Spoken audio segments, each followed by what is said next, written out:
Hello, I am Super Orange Cat. If you wonder where I've been the last few days, I've been in the hospital from snorting Smarties, you know, like most people my age do. So, what anime I'm reviewing this week? The one I'm reviewing is Blue Spring Ride. This was an anime from the summer of 2014. As far as I can tell, there was no dub produced, so of course I watched the subbed version. And what do I say about this anime? I'll first briefly go over the overlying plot of the show. The main character, who is this girl who I'm showing right now, she falls in love with a boy in seventh grade. They have this nice, brief romance. However, he overhears her saying something about not liking boys, so he stands her up at the festival, basically.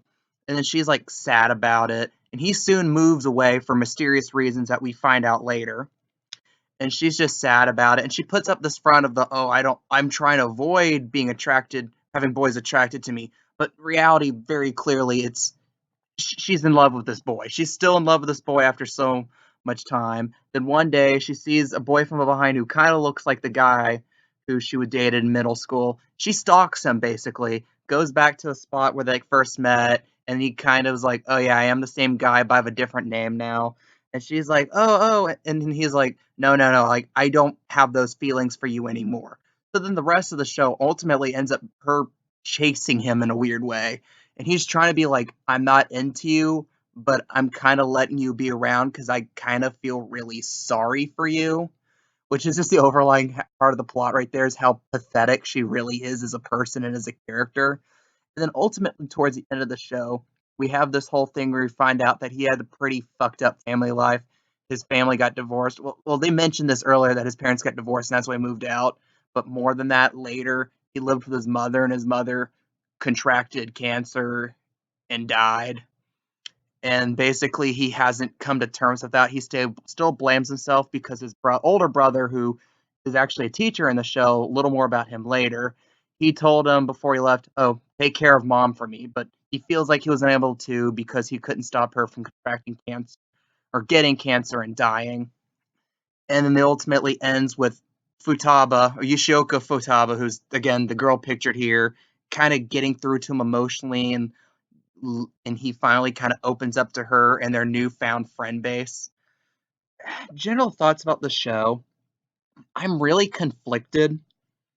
I get what it's going for, and I could appreciate the emotional overtones that they attempt with the show. But at the same time, one thing that just kept getting to me was, well, two things really. One, it was very repetitive in a way, where it's she notices that he does something weird. She kind of stalks him for a while. He gets pissed off that she's stalking him, and then she just emotionally lets him have it for what he was doing in the first place, completely avoiding the fact that she's the one being creepy by stalking him. And this happens like 4 or 5 different times in the show. Another thing was, this show had a lot of small plot lines that the show kind of drops. One notable one being a black haired girl. I keep forgetting her name, but she's kind of like the stereotypical silent girl, doesn't want to talk to people. And we find out through another secondary character that, oh yeah, she's in love with this teacher who happens to be the older brother of the love interest of the main character. Like I mentioned, I'll mention him later. And this is like kind of brought up as like an interesting thing, like in the 5th episode. You have Yuri, who's another character I'll bring up more about in a moment, notice this and kind of have to have the whole please don't tell anyone moment. And then later, when Futaba, the main character again, mentions to Yuri, I'm in love with the same boy you are, this other girl who's also sitting there just nonchalantly says, oh, by the way, I want to bang our teacher. Well, not their teacher. I want to bang this teacher. And then, like, all kind of accept it too. Like, they're like surprised for like a second. Then they're like, well, love is love, I guess. And then really, they kind of don't mention this until like the end of the last episode, where the other brother of the love interest, who already knows about her loving him because she's tried to grab his hand at multiple times, tells the other boy, this blonde boy who's in love with her, oh, by the way, kind of this whole half telling him off, half saying, you better take good care of her, in this weird way, kind of implying that, like, implying to him that she was interested in him, but that's really as far as it goes. I'm sorry if it doesn't seem like I'm telling you much. It's just because that's all there really was for that plot. And the reason why that frustrates me was because that was probably the best plot idea in the show. The most interesting, at least, the whole, don't stand so close to me, like the police song. And the other overlying plot arc was a friend that Futaba makes in the second episode, Yuri, who's kind of your stereotypical moe character, like, oh, she's a small, cute girl, doesn't have many friends, but all the boys love her type of way. And over time, she gets more and more in love with, okay, his name was Mabuchi Ko, or Tanaka Ko, the love interest's name. She's like, oh, I'm in love with him. But at this point, she doesn't know that Futaba loves him. So then Futaba is like, oh, God, I'm in love with the same boy she is. But she's like my friend, and she's like legit nice to me, so I can't just be a bitch and see him behind her back. I have to tell her I have feelings for him. And then she like tells her, like I said in the whole scene, in the donut shop with the other girl, she later says that, oh yeah, by the way, I want to bang this guy's older brother. Mentions that, oh yeah, I have feelings for her. And it really shows a lot about Yuri's character, that she just doesn't accept it like a pushover, but at the same time is like, well, I can't stop your heart. And it's not like you chose to fall in love with him. Okay, but if it push comes to shove, I will take him, like, more realistic, not like your stereotypical starts to cat, like immediately goes to start a cat fight, but at the same time is like fully understanding that she needs to take what she wants, which is just an interesting thing in the show. I really came to kind of like in a way. But again, to sum up all parts, is this the best anime I've watched? No.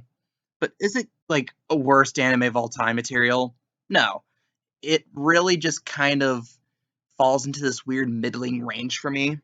Again, from what I can tell watching it, I'm pretty sure a straight guy in his 20s is not the main audience, so maybe I'm not the best person to judge about the quality of the show. At the same time, if you're kind of into the whole moe girl following a guy type plot lines that are actually kind of common in anime, I think you would enjoy this show. I personally didn't love it. If I have to throw a score out of 10 at it, I would say of a 6. Like, again, it wasn't horrible. Like, it did do some stuff pretty well, and I really liked the whole last episode with Futaba just letting loose her feelings and being more confrontational emotionally rather than just scolding Ko, or Ku, however you pronounce it. And it had its moments like that, but at the same time, it just didn't really come full circle to me. It felt like the type of show that had to have a second season. As far as I can tell, it didn't get one. Please correct me if I'm wrong on that. But again, what do you guys think? Do you like this anime? Do you want to watch it? Uh, what other anime do you want me to review? I have another review that's probably going to come out in this next week of, I'll say, the most popular show, the most, if not the second most popular show I've reviewed in this series. It was a show that some people thought would be on Toonami this year, but I think is not gonna come to Toonami at this point. Based on how older the show's getting, and the fact that it's kind of etchy. At the same time, I hope you guys like that video. I hope you guys love this video. If you love this video, if you want me to keep doing these random anime reviews, please like this video. Please subscribe.